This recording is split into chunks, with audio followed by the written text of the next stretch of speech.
So hello friends, कैसे हैं सब आप।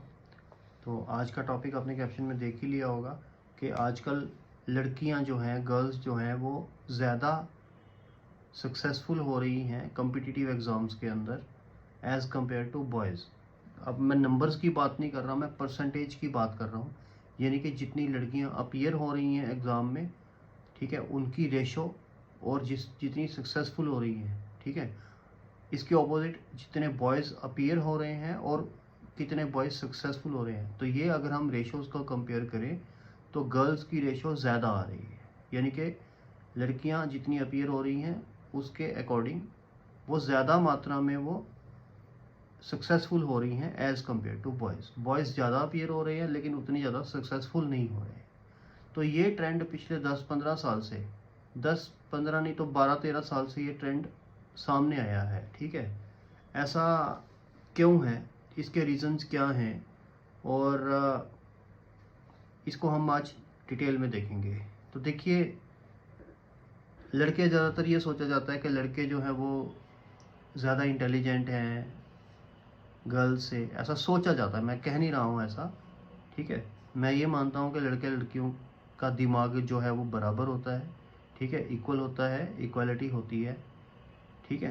हाँ, फिज़िकल स्ट्रेंथ जो है वो बॉयज़ में ज़्यादा मानी जाती है, लेकिन अगर स्किल्स जैसे जूडो कराटे वगैरह वो लड़कियों ने सीखे हो तो फिर वो लड़कियां भी उनके बराबर आ जाती हैं, ठीक है।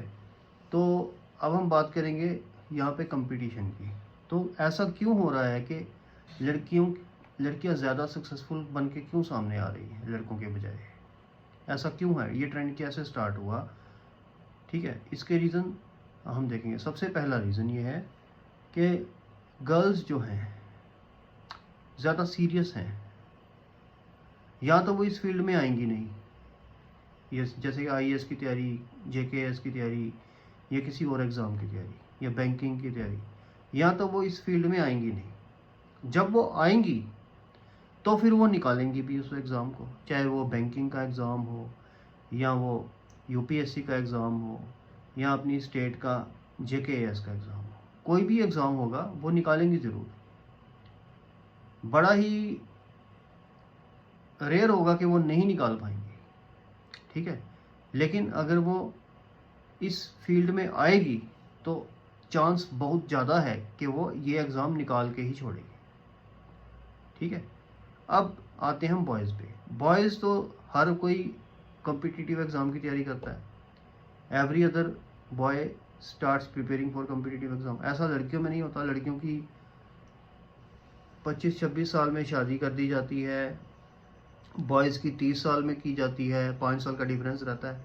इसलिए लड़कियां जो है वो कम इस फील्ड में आ सकती हैं एज़ कम्पेयर टू बॉयज़, क्योंकि बॉयज़ के पास 5 साल ज़्यादा रहते हैं। एवरेज की बात कर रहा हूँ मैं, ऑन एन एवरेज, ठीक है।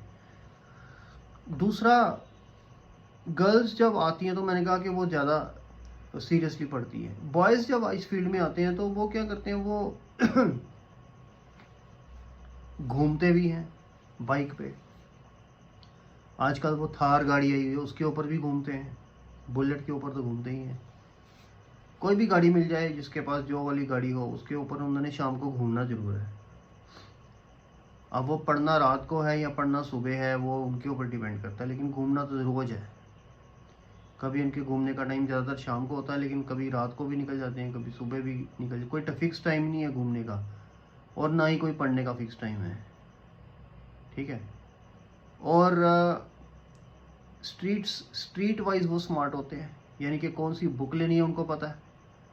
लेकिन इतना लड़कियों को नहीं पता होगा जितना लड़कों को पता है। कौन सी बुक सही है, कौन सी कोचिंग सही है, किस बुक से क्या पढ़ना है और क्या छोड़ना है, किस कोचिंग में क्या पढ़ना है क्या छोड़ना है, कौन सा टीचर अच्छा है, ये सारी खबर जो है वो लड़कों को होती है। लेकिन उस खबर के ऊपर अमल नहीं करते लड़के। जैसे किस बुक से क्या पढ़ना है वो तो पता है, लेकिन जो पढ़ना है वो पढ़ना नहीं है, ठीक है। कौन सी कोचिंग में जाना है और क्या पढ़ना है, कौन से सर से पढ़ना है ये पता है, लेकिन वहाँ जाना नहीं है। अगर जाना है तो सिर्फ ऐसे 1-2 दिन के लिए जाना है, फिर वापस आ जाना है, ठीक है। तो इस तरह का जो ट्रेंड होता है वो लड़कों का है, ठीक है। अब आप खुद सोचिए कि जो लोग तैयारी का कोई टाइम नहीं है, घूमने का फिक्स टाइम है, ठीक है, सीरियसली पढ़ना नहीं है। और उन एग्ज़ाम्स में जो बहुत ज़्यादा हार्ड वर्क मांगते हैं, जो डेली अपडेट मांगते हैं, करंट अफेयर्स के साथ इन टच होना चाहिए बंदा। अब फिर से वापस आते हैं लड़कियों पे। लड़कियां जब इस फील्ड में आ जाती हैं तो उनको पता चल जाता है कौन सी बुक पढ़नी है, कौन से कोचिंग में जाना है, कौन से नोट्स पढ़ने हैं, कौन सा टीचर अच्छा है, तो फिर वो उसको फॉलो करती है। तो बात वही कर्मा की आ जाती है, कर्म की। कृष्ण जी ने जैसे बोला था, हाँ, हमारे नानक जी ने बोला था कि जी ने बोला था कि किरत करो, कृष्ण जी ने बोला था कि कर्म करो, दोनों ने एक ही चीज़ बोली थी।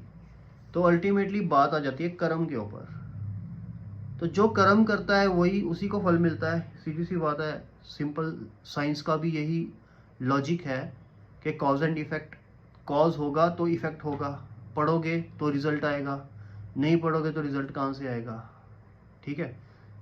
तो इसलिए लड़कियां कर्म करती जाती हैं, और वो भी डेली बेसिस पे। कभी फंक्शन आ गया, कभी एक महीने में 1-2 फंक्शन आ गए तो वहाँ वो जरूर जाती हैं, वो मिस नहीं करती वो। लेकिन लड़कों के तो रोज ही फंक्शन है, लड़कों ने रोज पार्टी भी करनी है, घूमना भी रोज है। कुछ लड़के होते, इसमें एक्सेप्शंस हैं, कुछ लड़के होते हैं सीरियस, मैं ये नहीं कह रहा लड़के सीरियस, कुछ लड़के सीरियस, लेकिन मैं ज़्यादातर की बात कर रहा हूँ। कुछ लड़के जो सीरियस होते हैं वो घर से बाहर नहीं निकलते, वो निकालते भी हैं पेपर। लेकिन मैं ट्रेंड की बात कर रहा हूँ, ज़्यादातर लड़के जो है वो आजकल इस टाइप के हैं, और ज़्यादातर लड़कियाँ जो है वो इस टाइप की। तो जो ज़्यादातर लड़कियाँ जो इस फील्ड में आ जाती हैं और वो अपना कर्म करती रहती है, पढ़ती रहती है, और एग्ज़ाम के दिनों में और ज़्यादा सीरियस हो जाती है, तो उनका रिजल्ट आ जाता है, टॉप भी करती हैं वो, ठीक है। तो इसलिए ये रीज़न है कि आजकल लड़कियां ज़्यादा सक्सेसफुल क्यों हो रही हैं एज़ कम्पेयर टू बॉयज़, ठीक है। कल फिर एक और वीडियो में मिलते हैं। Thank you.